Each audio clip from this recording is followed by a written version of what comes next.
안녕하세요. 저는 결혼생활 3개월 만에 이혼을 한 30대 여자입니다. 혼인신고 도장이 채 마르기도 전에 이혼을 해버렸네요.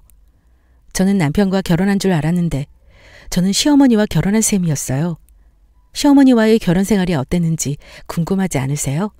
골 때렸던 제 신혼생활을 얘기해 드릴게요. 남편은 저와 자전거 동호회에서 만나게 되었습니다. 저는 신입 회원으로 남편은 기존 회원이었어요. 당시 사귀던 남자친구의 바람으로 헤어진 후 당장 뭐라도 해야 할 것 같아 혼자 등록해서 찾아간 곳이었어요. 사람들과 어울리니 좀 살 것 같더라고요. 주말마다 동호회 모임이 있었어요. 그날도 여느 주말과 다름없이 라이딩을 하고 있었습니다. 평소면 선두에 있었던 저인데 그날따라 자전거 굴리는 게 너무 버겁더라고요. 한참을 낑낑대며 타다 보니 저는 뒷줄에서 달리게 되었습니다. 헉헉거리며 겨우 따라잡고 있었어요. 선영 회원님! 회원님! 잠시만 멈춰보세요! 왜요? 제가 꼴찌인 줄 알았는데 제 뒤에 한 사람이 더 있더군요. 남편이었어요. 항상 선두에 있던 사람인데 웬일로 뒤에 있지? 어제 과음이라도 했나? 라고 생각하며 자전거를 멈춰 세웠어요. 남편은 제게 다가와 허리를 숙여 자전거 바퀴를 요리조리 살펴보더군요. 바람 빠졌네요. 네? 정말요? 아, 어쩐지 다리 아파 죽는 줄 알았네. 안 힘드셨어요? 이런 바퀴로 어떻게 여기까지 온 거예요? 그러게요. 저는 회장님한테 통 남기고 먼저 지하철 타고 서울로 가야 할 것 같아요. 알려주셔서 감사해요. 얼른 따라가 보세요. 그런 상태로는 갈 수가 없어 먼저 돌아가려고 길을 돌렸어요. 몇 걸음 갔을까요? 남편이 따라서 오더군요. 저도 같이 가요. 어제 회식을 해서 저도 속이 안 좋았거든요. 자전거 제가 끌어드릴게요. 에? 아니에요. 제 자전거인데 제가 해야죠. 괜찮아요. 아니에요. 바퀴 빠진 거 무거워서 힘들어요. 선영 씨가 제 거 끌어주시고 제가 선영 씨 거 끌게요. 그럼 괜찮죠? 안 그러셔도 되는데. 감사합니다. 그럼 제가 회장님한테 병철 씨도 같이 전달할게요. 서울로 가는 지하철에서 남편과 끊임없이 대화를 했어요. 어색함 하나 없이 참 즐거운 대화를 했어요. 그날을 계기로 저희는 동호회 내에서 투닥거리는 캐릭터의 온우이로 급부상하게 되었고요. 이게 남녀 사이의 친구는 존재하지 않는 것 같아요. 어느 순간부터 남편이 남자로 보이더군요. 남편도 그랬던 것 같아요. 저희는 딱히 누가 먼저랄 것도 없이 자연스럽게 연인 사이로 발전하게 되었어요. 오빠는 왜 밥 먹을 때마다 사진 찍어놓고 안 올려? 올리려고 찍는 거 아니야? 아닌데? 엄마한테 톡으로 보내주는 거야. 아들내미 이런 거 먹고 다닙니다 하고. 우와, 우리 오빠 진짜 자상하네. 완전 딸이다, 딸. 남편은 데이트할 때면 같이 먹은 음식 사진을 매번 어머니한테 보냈어요. 미안. 기다렸지. 통화가 너무 오래 걸렸다. 누구랑 그렇게 통화를 했어? 엄마. 뭐 하냐고 전화해서. 엄마가 혼자 있잖아. 그래, 잘했어. 오빠가 아버님 대신 어머니 잘 챙겨드려. 우리 선영이는 어쩜 이렇게 속이 깊은지 몰라? 당시에는 이 사람 참 살가운 사람이구나. 엄마랑 사이가 좋다는 생각밖에 안 했어요. 지금 생각해보면 그때 제가 눈에 콩깍지가 제대로 씌었었나 봅니다. 그때 알아채고 끝냈어야 하는데 말이에요. 데이트를 5시간 한다고 하면 1시간에 한 번씩 어머니한테 전화가 왔어요. 어디냐, 뭐하냐, 재밌냐, 언제 오냐. 일단 전화를 받으면 10분에서 20분은 통화를 했고요. 아버님이 돌아가신 지 얼마 안 됐던 터라 저는 그런 상황을 이해했어요. 오히려 그런 남편의 모습이 좋아 보였다니까요. 남편도 저한테 참 고맙다고 했고요. 선영아, 우리 결혼하자.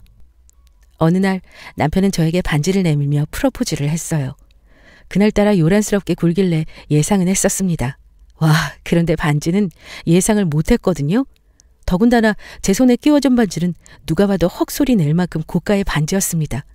저는 깜짝 놀라 어디서 난 거냐고 당장 환불하러 가자고 얘기했어요. 남편이 대기업에 다니고 있긴 했지만 그래도 너무 비싼 반지였거든요. 아이고, 이런 거 앞으로 한 트럭은 더 사줄 수 있어. 무슨 소리야. 장난하지 말고 빨리 가서 환불하자. 이런 거 아껴서 우리 집 구하는데 보태자. 마음만 받을게. 아니라니까. 이거 봐. 오빠 돈 많지? 그러니까 걱정하지 말고 그냥 받아. 남편이 보여준 건 통장 잔고였어요. 정말 억소리 나게 돈이 찍혀 있더군요. 저는 무슨 돈이냐며 꼬치꼬치 캐물었어요. 겁이 나더라고요. 이런 돈은 월급으로는 모을 수가 없는 금액인데 말이에요. 참 걱정도 많네. 내 친구 강민이 있잖아. 걔가 주식을 좀 만질 줄 아는데 3개월 전인가 그 자식 따라서 투자 좀 했어. 이참에 회사 때려치우고 주식 트레이더로 전향할까 봐. 아저씨 됐어요. 생각도 하지 마. 진짜 하지 마. 이번에 운이 좋아서 번 거일 수도 있고 그런 거 했다가 요즘 돈 날리는 사람이 얼마나 많아. 한번 해봤으면 됐으니까 그만해. 알았지? 어느 순간부터 남편은 주식에 손을 대기 시작했어요. 힘들게 일하지 않고도 큰돈이 분 단위로 왔다 갔다 하니 얼마나 신세계였겠어요? 1,000만 원에서 2천만 원으로 남편의 투자 금액은 점점 더 커지더군요. 결혼 준비를 하면서도 온통 주식에 정신이 빠져 있었어요. 오빠, 이게 나? 어때? 그거. 이거? 남편은 결혼 준비를 하러 돌아다니는 동안에도 내내 핸드폰만 손에 붙들고 있었어요. 주식 차트만 들여다보느라 말이에요. 이런 미친. 오빠, 왜 그래 갑자기? 드레스 피팅하던 중 남편이 갑자기 핸드폰을 들고는 밖으로 뛰쳐나갔어요. 드레스숍 직원들은 남편이 그대로 입고 뛰쳐나간 턱시도 때문에 방방 난리치고 저 혼자 남겨져서 그 상황을 다 해결해야 했어요. 턱시도 결국 제가 돈 내고 계산했어요. 대여하기도 비싼 거를 샀네요. 어떡하겠어요. 남편이 그대로 입고 뛰쳐나간걸요. 그 망할 인간은 그 길로 일주일 동안 연락 두절이었어요. 회사에도 나오지 않았고 전화도 받지 않았어요. 저와 친정 부모님은 속이 까맣게 타들어갔습니다. 정말 하루에도 몇 번씩 천국과 지옥을 오갔어요. 딱 일주일이 되던 날 그 망할 자식이 전화를 걸었더군요. 집 근처 카페니 나와서 얘기 좀 하자고 말이에요. 만나자마자 따귀를 날릴 작정으로 뛰쳐나갔어요. 그런데 남편 얼굴을 보는 순간 아무것도 할 수가 없더군요. 사람 몰골이 아니었어요. 눈은 벌겋게 충혈되어 있고 얼굴은 푹 파여 있었습니다. 산송장이나 다름없었어요. 선영아, 내가 미안해. 내 말을 들었어야 했는데. 남편은 제 앞에 무릎을 꿇고 엉엉 울더군요. 자기가 돈이 커지는 게 보이니까 눈이 돌아서 결혼자금까지 몽땅 넣었는데 돈을 다 날렸다고 말이에요. 참 화도 났지만 저 사람이 자기 혼자 잘 살자고 그랬겠다는 생각이 들어 안쓰럽더군요. 그래도 짚고 넘어갈 건 짚고 넘어가야겠다는 생각에 약속을 받아내고 싶었어요. 오빠, 내 말 똑똑히 들어. 2번 다시 투자 같은 거 할 생각하지도 마. 주식 아니어도 그 어떤 것도 핸드폰에 주식 어플도 싹 다 지워. 투자는 오빠 인생에 없는 거야. 이거 못 지키겠다면 여기서 그만 헤어지자. 나 오빠가 잠수 탄 거, 드레스 피팅 도중에 나 버리고 간 거 그런 것도 너무 화가 나는데 오빠가 이거 약속하면 다 잊을 거야. 그러니까 대답해. 안 해. 안 할게. 정말이야. 약속할게. 절대 안 할게. 절대. 그래. 그러면 여기다 대고 얘기해. 절대 안 할 거라고. 손대는 순간 바로 끝이라고 얘기해. 다른 뜻이 있었던 건 아니지만 그렇게 강하게 나가지 않으면 저 사람이 또 손을 댈 것 같은 생각이 들어 남편의 약속을 핸드폰에 녹음해뒀어요. 문제는 그 다음이었어요. 당장 집을 구할 돈이 사라져버린 터라 월세를 구해야 하나 둘이서 머리를 싸매고 있었어요. 부모님들은 자식들 얼굴만 봐도 다 아시나 봐요. 친정 부모님께서 세를 주고 있던 집을 저희에게 선뜻 내주셨어요. 참 면목이 없더라고요. 순탄하게 결혼하는 모습 보여드리고 싶었는데 말입니다. 그렇게 저희는 부모님 덕분에 급한 불을 끌 수 있게 되었어요. 남편은 저희 부모님께 죄송하고 감사하다며 연신 고개를 숙였고요. 선영아, 저기 있잖아. 우리 집, 우리 엄마한테는 내가 했다고 해줄래? 엄마는 나 투자해서 날린 것도 몰라. 그런데 나 돈 날린 거 알게 되면 우리 엄마 뒷목 잡고 쓰러질 거야. 그래, 알았어. 엄마한테 그렇게 말씀드리자. 그리고 아마 우리 엄마 성격상 집 명의 내 이름으로 한 거 맞냐고 분명 확인할 텐데 잠깐만 명의를 내 이름으로 해둘 수 있을까? 진짜 잠깐. 엄마한테 확인만 시켜드리고 바로 바꾸자. 저게 무슨 소린지. 저건 생각이 있는 건지 없는 건지 남편을 한참 빤히 바라보았습니다. 친정 부모님의 도움으로 겨우 구한 집을 자기 혼자 구한 거라고 거짓말 해달라는 건 뭐 남편 생각해서 그러자 했는데 점점 말하는 게 이상한 거예요. 굳이 명의까지? 이건 좀 아닌 것 같더라고요. 명의는 싫은데? 그냥 공동명의로 해서 보여드리면 되지. 그래, 뭐 그러자. 그러자라니. 무슨 말을 저딴 식으로 하는 거지? 살짝 욱하더라고요. 결혼할 때 누가 더 많이 했네 이런 거 따지고 싶지 않지만 슬슬 괘씸하더군요. 명의는 절대 공동명의로 하겠다고 못 박아두었어요. 우여곡절 많았던 결혼식을 올리고 깨가 쏟아진다는 신혼생활에 저희도 입성하게 되었습니다. 아, 저는 깨가 쏟아진 게 아니라 우박이 쏟아지는 신혼생활이었어요. 하루는 남편보다 일찍 퇴근해서 먼저 집에 와 있던 날이었어요. 오빠, 오빠야?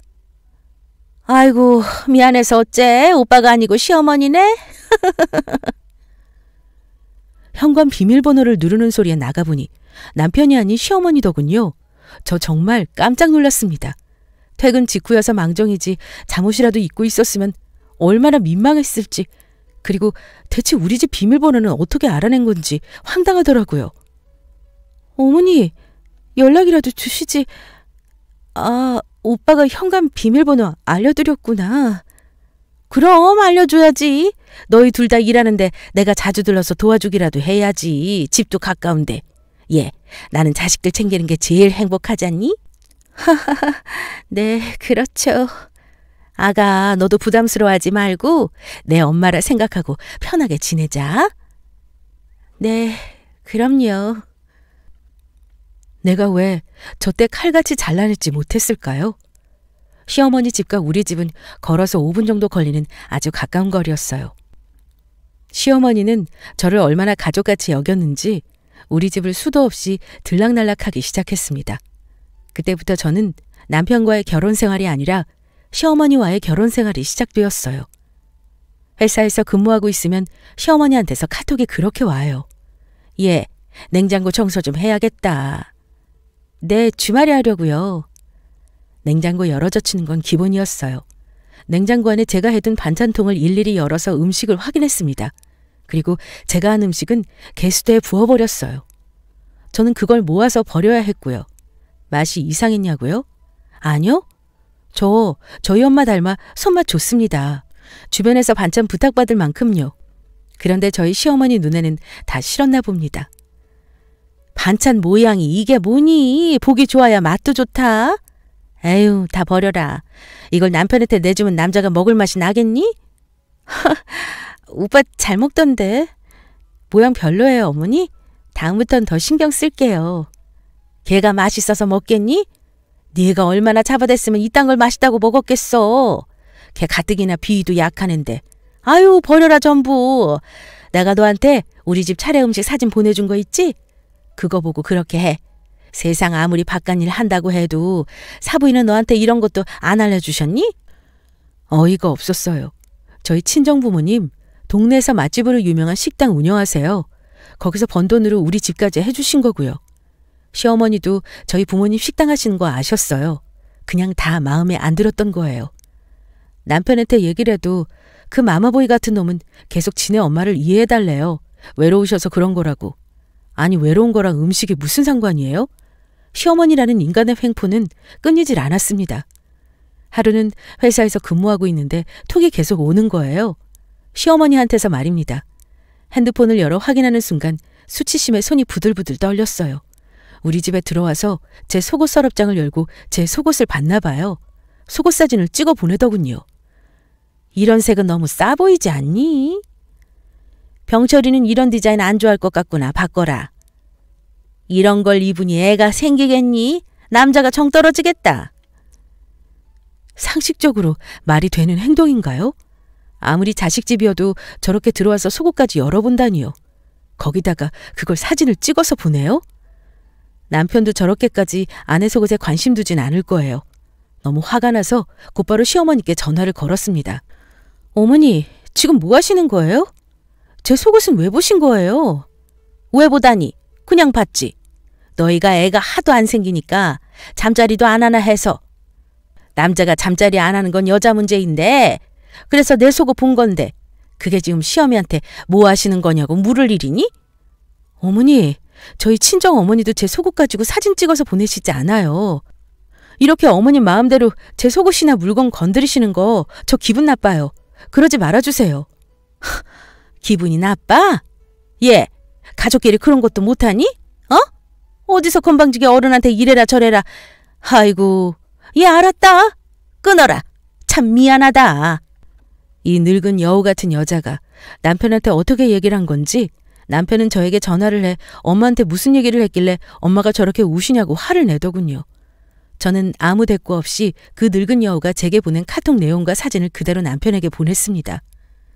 당신이 봐도 내가 이상한 거면 우리 아빠한테도 한번 똑같이 해보라고 하겠다고 말이에요. 꿀을 처먹었는지 아무 대답이 없더군요. 오빠, 화를 내려면 상황을 정확히 알고 소리를 지르던가 해. 오빠 어머님이 잘못하신 거야, 이거. 내가 지금 어머니한테 사과받아야 하는 일이라고.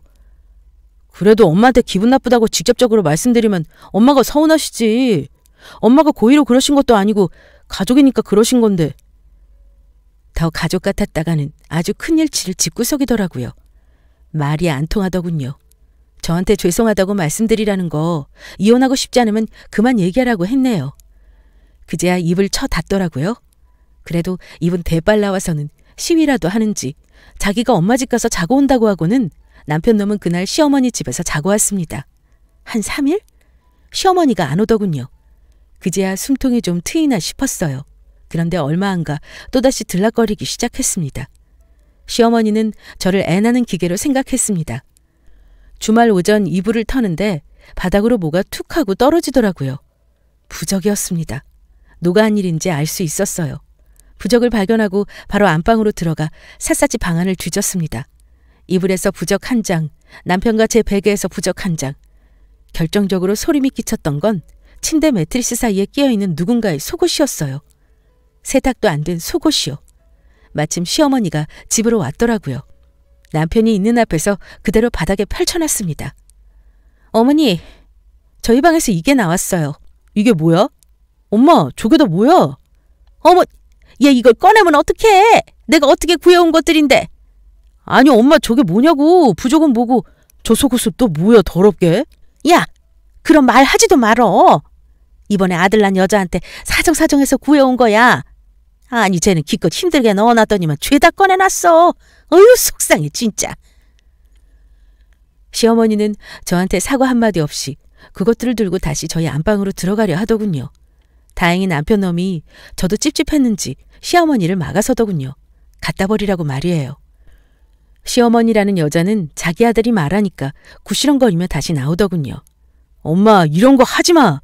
선영이랑 나 결혼한 지 2달도 안 됐어. 이러면 우리 스트레스 받아. 아니 애가 안 생기니까 그렇지. 선영이 너 무슨 문제 있는 거 아니니? 너희 잠자리는 잘하니? 아 정말. 엄마 집에 가. 그런 소리 할 거면 빨리 가요. 그 꼬라지를 보고 있는데 할 말이 없더라고요. 아무 말 않고 부적이랑 속옷을 집어들어 그대로 쓰레기통에 처박았습니다. 시어머니요? 달려와서 다시 꺼내가던데요. 오라가 치밀었지만 다음부터 이러지 마시라고 차라리 저한테 얘기하시라고 꾹 참고 말씀드렸습니다. 그럼 자기랑 같이 점집을 가보자고 하길래 그렇게 차라리 점집을 가는 게 낫지 하고는 점집까지 다녀왔었습니다. 그 뒤로도 뭐 똑같았어요. 저도 더 이상 부딪히고 싶지 않아 웬만한 건 다 참고 넘기려 했어요. 이제 좀 나아지나 싶었는데 그걸 기대한 제가 또다시 뒤통수를 맞는 결정적 사건이 있었어요. 그날은 친정엄마가 우리 집에 오시기로 한 날이었어요. 남편한테도 미리 얘기해두었던 터라 엄마를 마중 나가 셋이 함께 집으로 들어오는 길이었어요. 오랜만에 친정엄마를 보니 너무 좋더라고요. 엄마랑 저녁에 맛있는 것도 먹고 같이 팩도 하면서 얘기를 나눠야겠다 하고 집으로 올라가는데 현관 밖에서부터 시끌벅적 하더라고요. 저는 옆집이 집들이를 하나보다 했습니다. 세상에, 그 집이 우리 집이었네요. 저희 시어머니 개모임을 우리 집에서 하고 있더라고요. 어머 너희 왔니? 인사드려. 엄마 친구들. 엄마, 내가 오늘 집에 장모님 오신다고 오지 말라고 했잖아. 사부인 안녕하세요. 아이고 선영아, 손님이 계셨네. 엄마 안 그래도 반차만 주고 가려고 했어. 내일 가게 예약 손님이 많아. 엄마가 왜 가? 오늘 자고 가기로 했잖아. 정말 너무 서럽더라고요. 우리 엄마가 저런 말도 안 되는 상황에도 자기 딸 미움받을까봐 아닌 척 웃어 보이는데 내가 뭐라고 엄마가 저렇게 하나 너무 속상하더군요. 저희 시어머니 분명 일부러 온 걸 거예요. 저희가 명절에 친정 가는 것도 싫어했거든요. 아들 뺏기는 기분이라고. 어머, 안싸돈, 저 때문에 가시는 거 아니에요? 아이고, 아니에요. 내일 가게 일이 바빠서 반찬만 주고 가보려 하는 길이었어요. 다들 식사 맛있게 하고 가세요. 엄마, 그럼 내가 역까지 데려다 줄게. 한사코 거부하는 엄마를 역에 모셔다 드리고 집에 오는데 눈물이 얼마나 나는지 앞이 보이지 않을 정도였어요. 말도 안 되는 상황에 도착한 지 1시간도 안 된 엄마를 배웅해드리고 집에 들어왔는데 말이 안 나오더라고요. 집안 꼴이 어땠는 줄 아세요? 대체 언제부터 낮술을 마신 건지 플라스틱 맥주병은 거실에 굴러다니고 무슨 음식을 먹은 건지 집에서 온갖 음식 냄새에다 아주 개판이더군요. 그 와중에 시어머니랑 그 친구들 혀는 잔뜩 꼬부라져서 뭐라고 하는지도 모르겠는데 거기다 대고 인사를 하려니 참 표정 관리 안 되더군요. 시어머니 친구들도 똑같더라고요. 저희 시어머니랑요. 어머, 며느리 표정이 안 좋다 얘. 그러게 얘, 너희 며느리 화났나 보다. 미안해요. 우리 조금만 이따 갈게요. 아가, 너 화났니? 아니, 내가 안 싸도 노시는 걸 깜빡했네. 코로나 때문에 인원 제한인가 그거 해서 우리가 갈 데가 있어야지. 우리 집은 뭉치가 있으니까 뭉치 또 짓고 그러면 심란하잖아. 그래서 너희 집에 온 거지. 아니요, 어머니 화는요. 재밌게들 말씀 나누시다 가세요. 그래 얘. 그리고 일하기 전에 우리 치킨도 좀 시켜주고. 아까 시키려는데 우리가 뭐 핸드폰을 쓸 줄 알아야지. 일을 얼마나 악물고 참았는지 방에 들어서는데 턱이 다 뻐근하더군요. 눈치도 없는 남편 놈은 우리 와이프 너무 착하다고 실실 웃으며 뒤따라 들어오더라고요. 남편한테 한 소리 하려는 찰나 방 밖에서 쨍그랑하는 소리가 들리더군요. 거실로 나가보니 저희 결혼사진이 담긴 액자가 깨져 있었어요. 그 곁에는 잔뜩 술에 취해 제대로 서 있지도 못하는 저희 시어머니와 그 친구들. 어머, 너 술 취했나 보다 이딴 소리를 하며 호호호 웃어대고 있었습니다. 예, 너희는 위험하게 액자를 유리로 하니? 여기 주변 청소기 돌려야겠다. 조용히 유리를 치우고 아무 대꾸도 없이 방 안으로 들어갔어요. 남편 놈은 눈치도 없이 쳐 웃더군요. 헛소리하면서 말이에요. 자기야, 엄마가 기분이 좋은가 봐. 술 많이 취했네. 자기 손 안 다쳤어? 봐봐. 야, 내가 어디까지 참아야 하니? 일부러 밖에 들리게 소리를 질러버렸어요. 물론 방문을 잠그고 말입니다. 소리를 지른 다음부터 손에 잡히는 대로 다 집어던져 부셨어요. 나 정말 스트레스 받아서 못 살겠어. 내가 지금 어머니랑 결혼한 거야? 이게 뭐야 지금? 왜 당신은 아무 말도 안 하고 계속 웃고만 있어? 조용히 좀 얘기해. 밖에 엄마 손님 있잖아. 어머니 손님은 어머니가 집에 모셔야지. 어머니가 우리한테 물어보셨어? 당신은 그냥 아무 생각이 없니? 내가 말했었잖아. 오늘 엄마 오시는 날이라고 일주일 전부터 얘기했잖아. 너 집 꼴 본 거야? 우리 결혼사진 깨져. 거실 개판이야. 그거 누가 치우고 누가 시중 드는데? 내가 여기 애 낳아주고 시중 들러 온 거야? 나 너랑 결혼한 거야, 너랑! 한참을 악을 쓰고 소리 질렀을까요? 소란스럽던 거실이 조용해지고 하나둘 현관 밖으로 나가는 기척이 들리더군요. 이게 웬 개망신이냐는 시어머니의 말소리도 함께요. 남편 놈은 다음날 저에게 어머니께 죄송하다 전화드리라 했지만 전 그러지 않았어요. 제가 왜요? 절대 그럴 수 없었습니다. 그날 이후로 저는 어떻게 복수를 해야 할지 그 생각뿐이었어요. 저는 그날 바로 집 비밀번호를 바꿨습니다. 남편한테도 얘기하지 않았어요. 오랜만에 가벼운 마음으로 현관문을 열었는데 낯익은 신발이 보이네요. 저희 시어머니 신발이었어요. 거실로 들어서니 저희 시어머니 소파에 앉아서 저를 노려보고 있더군요. 예, 너 비밀번호를 바꿨으면 바꿨다고 얘기를 해야지. 내가 얼마나 개고생했는 줄 알아? 열쇠공 불러서 겨우 들어왔어. 어머니, 문 안 열리면 댁으로 가시면 되잖아요. 어머니 댁도 아닌데 굳이 열쇠공까지 불러서 우리 집에 들어오셨어요? 뭐 두고 가셨어요? 그때 시어머니라는 여자가 제 뺨을 치더군요. 저도 똑같이 시어머니 뺨을 내리쳤습니다. 10번은 더 내리치고 싶은 거 한 번만 내리쳤네요. 제가 맞으면 가만히 있을 줄 알았나 봐요. 어버버하면서 소리를 지르더군요. 이 싸가지 없는 년이 어디서 어른을 쳐? 너 이혼당하고 싶어? 내가 내 아들 돈 주고 산 집에 들어온다는데 내 년이 무슨 상관이야? 내가 뭔데 비밀번호 갖고 나한테 장난을 쳐? 이 싸가지 없는 년. 맞아요. 저희 시어머니는 그때까지 저희 신혼집이 당신 아들이 돈 주고 산 집인 줄 알고 있었고 저는 이제는 그 상상을 쳐 부셔주마라는 마음으로 있는 대로 다 얘기했어요. 어머니, 이거 저희 친정 부모님이 해주신 집이에요. 어머니 아드님이 말씀 안 드려요? 그 사람 결혼 준비하면서 주식으로 가진 돈 다 날려서 빈털털이었어요. 그 꼴 알고 저희 친정집에서 해준 집이에요. 이제 이해되세요? 그러니까 제 집에서 좀 나가주실래요? 제 말에 시모는 방방 날뛰며 울었다 소리를 질렀다 난리더군요. 그때 남편이 퇴근해서 들어오더라고요. 저는 저희 시모가 날아간 줄 알았어요. 쏜살같이 아들한테 달려가서는 제 말이 사실이냐고 묻더군요. 남편은 사실대로 얘기했어요. 그 말을 다 들은 저희 시어머니라는 여자 저한테 다가와 얼굴에 가래침을 뱉더군요. 너 같은 재수없는 여자 만나서 내 아들이 재산 잃은 거라고요. 그러더니 자기 분에 못 이겨 제 머리채를 잡더군요. 저요? 가만히 있었어요. 일부러요. 아까는 감정이 욱해서 맞받아쳤지만 제가 피해를 봤다는 사실을 증명해야 했거든요. 근데 남편이란 놈 자기 엄마를 말려야지 저한테 계속 죄송하다고 하라고 하더군요. 그때 생각이 정리됐어요. 이혼이다. 이렇게 살면 나 제명에 못 산다고 말이에요. 그렇게 한참을 저를 쥐고 흔들고 나니 안정이 되었나 보더라고요. 저희 시어머니는요. 저는 TV의 옆에 놓인 CCTV 안에 메모리 카드를 빼들고 경찰을 불렀어요. 지금 뭐 하는 짓이냐며 시어머니라는 여자 난리치더군요. CCTV를 발로 밟아 부셔버리고 그대로 시어머니라는 그 여자 얼굴에 똑같이 가래침을 뱉어줬어요. 내 손 더러워질까봐 이렇게만 하는 줄 알아요. 제가 못 때려서 가만히 있는 줄 아세요? 제가 더 많이 맞았고 욕도 더 많이 먹었으니 제가 피해자예요. 자기 분에 못 이겨 시어머니는 부들부들 떨다 못해 씩씩거리며 울더군요.